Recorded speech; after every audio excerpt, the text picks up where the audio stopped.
মালি বলেছিল, সেই মতো টবে লাগিয়েছি রাধাচূড়া।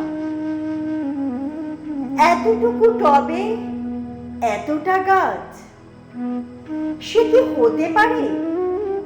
মালি বলে, হতে পারে, যদি ঠিক জানো কিভাবে বানায় গাছপালা।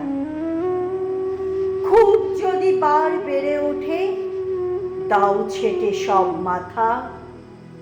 কিছুতে করো না সীমা ছাড়া, থেকে যাবে ঠিক ঠান্ডা চুপ।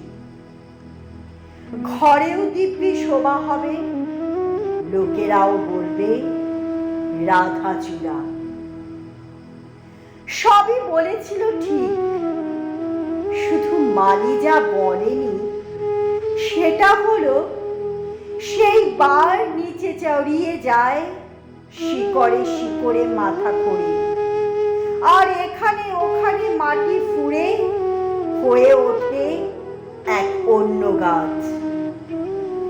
এমনকি সেই মরশুমি টবও ইতস্ততের চোরা টানে বড় মাথা ছেড়ে ছোট মাথায় কাতারে কাতারে ঝেপে আসায় ফেটে যেতে পারে হঠাৎ যে।